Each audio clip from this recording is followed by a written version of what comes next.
Au cœur de la société. Au cœur de la société est une émission préparée en synergie par les radios Inzamba, Agatekakawe, Radio RPA, Ijuya Wanyagihugu, ainsi que la radio-télévision Renaissance. Cela fait bientôt 5 ans que le président Évariste Ndayishimiye est arrivé au pouvoir.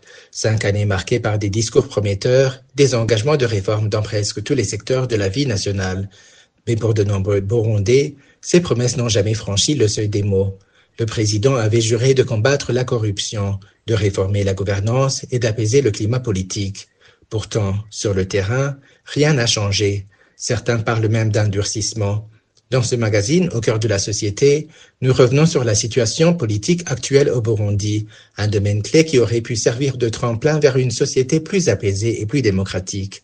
Un secteur où l'on attendait du pouvoir qu'il fasse preuve de tolérance envers les partis d'opposition pour favoriser un véritable dialogue national et une gouvernance partagée. Au lieu de cela, la réalité est tout autre. L'espace politique se referme et les voix dissidentes sont muselées. Bienvenue dans ce magazine. Je suis Pierre Garongo. Merci de nous suivre.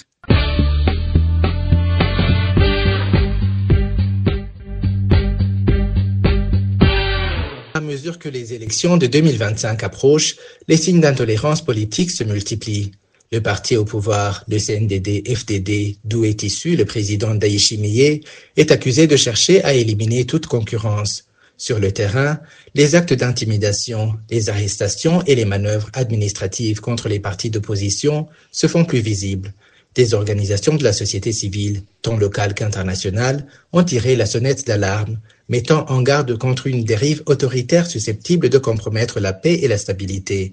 Notre collègue Daniclaire Ilatuumba de la radio RPA revient sur les faits politiques marquants de ces 5 dernières années. Et il n'y a pas vraiment de quoi dresser un bilan, sinon que de le résumer par l'abîme dans lequel il a continué à plonger le Burundi.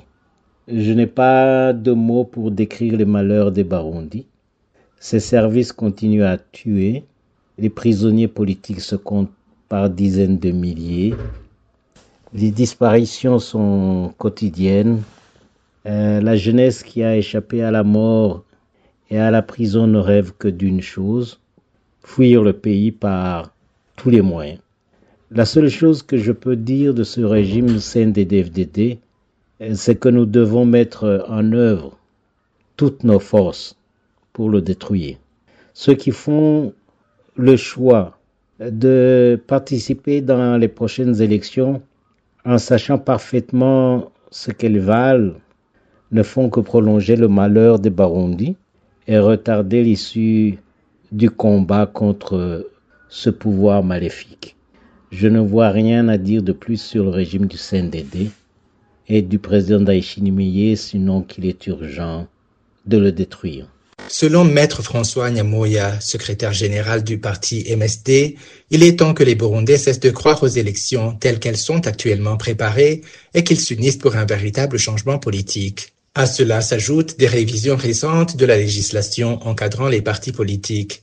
Pour plusieurs analystes, ces modifications visent clairement à affaiblir, voire interdire, les partis qui s'opposent au régime en place. Pendant ce temps, la campagne électorale se prépare. Les partis d'opposition, eux, s'interrogent. Comment mener une campagne quand on leur refuse l'accès aux ressources, alors que le parti au pouvoir ne manque de rien? Vous l'aurez compris, les élections qui s'annoncent risquent fort d'être jouées d'avance si rien ne change. Le parti au pouvoir est accusé d'avoir étouffé la concurrence dans un pays déjà affaibli par une économie à bout de souffle, sans carburant et sans cadre clair pour une campagne équitable. Et voilà, c'est par ici que s'achève le magazine Au cœur de la société. Merci de nous avoir suivis. Pierre Garongo était à la présentation. Rendez-vous la semaine prochaine pour un autre numéro. Au revoir. C'était l'émission Au cœur de la société.